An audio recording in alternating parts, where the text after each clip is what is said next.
तो प्यारे बच्चों, मैं बात कर रहा हूँ एमपी बोर्ड के जो प्री बोर्ड एग्जाम होने वाले हैं, तो उनका पेपर आ चुका है और मैंने पिछले वीडियो में आपको सोल्यूशन दे दिया था। 1 नंबर से लेके 15 नंबर क्वेश्चन तक का सोल्यूशन दे दिया था।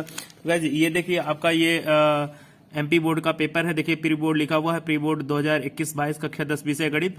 तो इस तरह से मैंने आपको पूरा सोल्यूशन दिया था। मैं पूरा पेपर दिखा देता हूँ। पूरा सोल्यूशन आपको पिछले वीडियो में मैं दे चुका हूँ।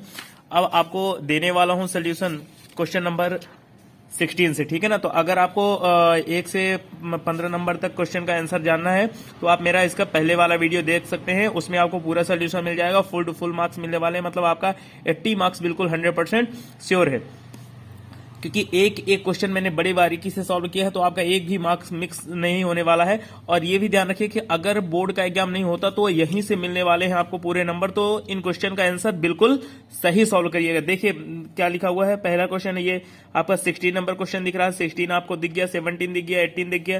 पूरा क्वेश्चन अच्छी तरह से देख लीजिए, फिर इसके बाद मैं इसका सोल्यूशन आपको करवा देता हूं।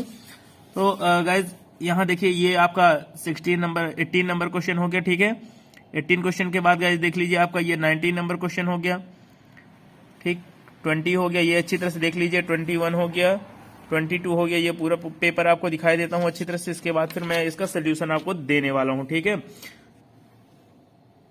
बने रहिए हमारे वीडियो में, लेकिन आपके सपोर्ट की थोड़ी सी जरूरत है। तो हमारे वीडियो को एक बार लाइक कर दीजिए, सब्सक्राइब करिए और शेयर करिए, ताकि मैं हर बार के एग्जाम का सोल्यूशन आपको फुल टू फुल मार्क्स लाने के लिए लाता रहूं।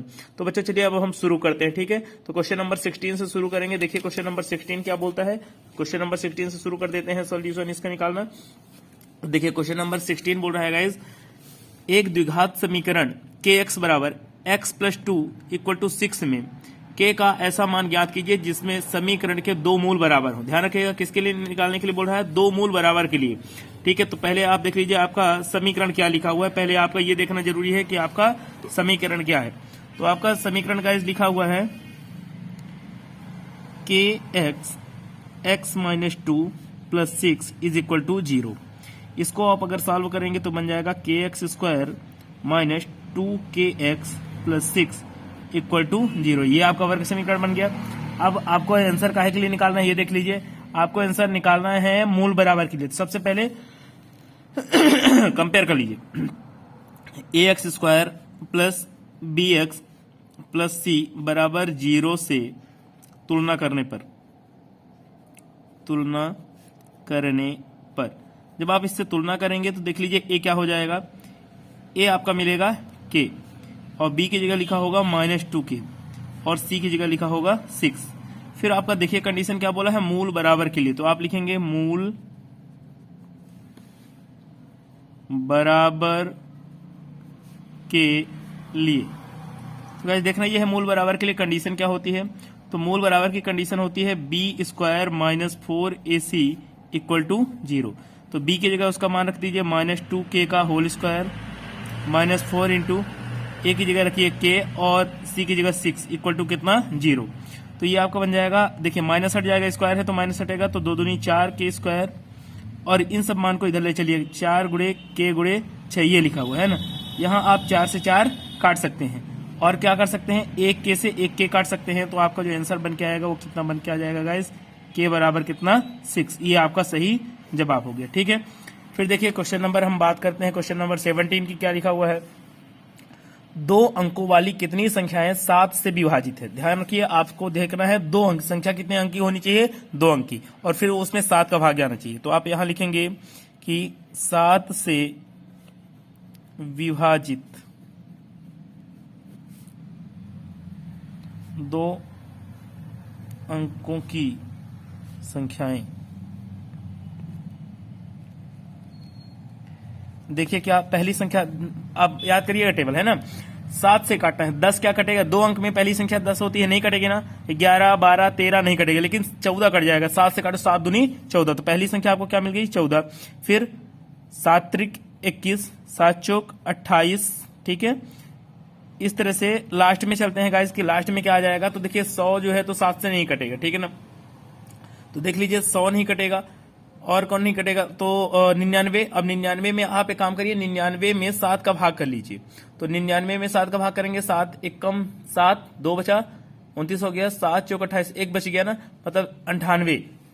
14 सत्ते 98, मतलब आपका जो 98 है वो 7 से कट जाता है, ठीक है।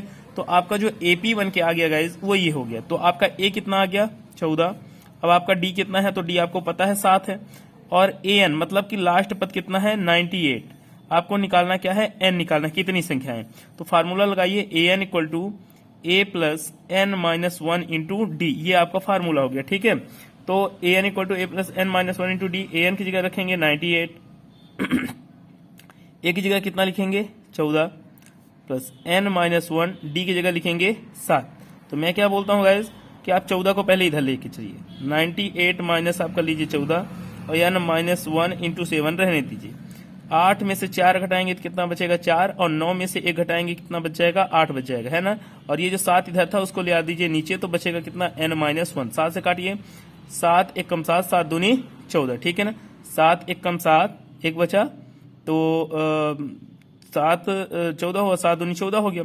तो ये आपका बन जाएगा 12 और N माइनस 1, 1 को इधर लाइए तो ये बन जाएगा 12 प्लस 1 इक्वल टू N, माने N इक्वल टू कितना 13। तो आप बताएंगे कि दो अंकों की 13 ऐसी संख्याएं हैं जो कि 7 से विभाजित होंगी, ठीक है। अब देखिएगा इस क्वेश्चन नंबर 18 क्या लिखा है। यदि कोई रेखा त्रिभुज ABC की भुजाओं AB और AC को क्रमशः D और E पर प्रतिच्छेद करें तथा भुजा BC के समांतर हो, तो सिद्ध कीजिए कि AD बटे AB बराबर AE बटे AC होगा। चलिए ठीक है, ये डायग्राम अच्छी तरह से देख लीजिए, और इसमें ये जो लाइन है इस लाइन के समांतर है। तो हम लिखेंगे कि दिया है ना, त्रिभुज ABC में क्या दिया है, त्रिभुज ABC में कि जो DE लाइन है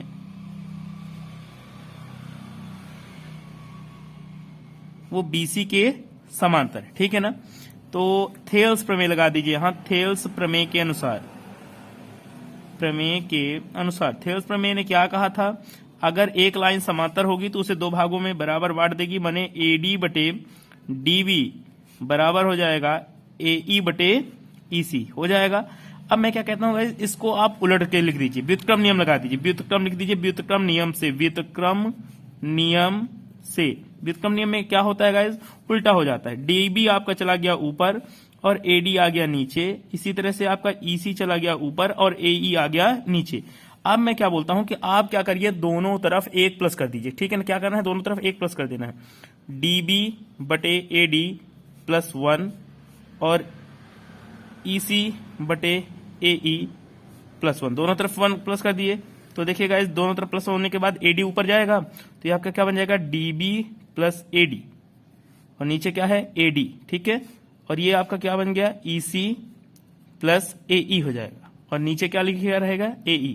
तो आप क्या कर सकते हैं, AD बटे DB जरा देखिए क्या बन जाएगा, ये बन जाएगा पूरा पूरा AB बन जाएगा ना, AB नहीं बनेगा, देखिए AD बटे DB, तो ये बन जाएगा आपका AD, AB बन गया AB बटे AD, और नीचे क्या है EC, ये देखिए AC और ये EC दोनों मिलकर क्या बनाएंगे AC बनाएंगे, और ये AE, लेकिन हमको ये नहीं चाहिए, तो आप फिर से व्युत्क्रम नियम लगा दीजिए।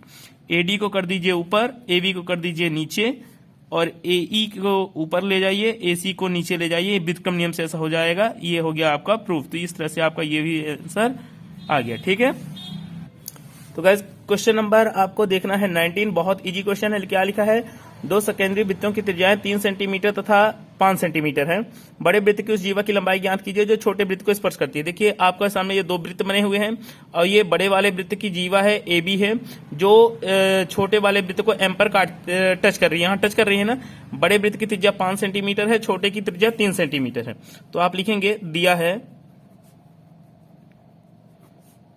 OA 5 सेंटीमीटर, OM 3 सेंटीमीटर, आपको AB की लंबाई निकालना है, ठीक है ना गाइस, आपको AB की लंबाई निकालना है। तो क्या लिखेंगे, समकोण त्रिभुज OMA में क्या लिखेंगे, समकोण त्रिभुज OMA में पाइथागोरस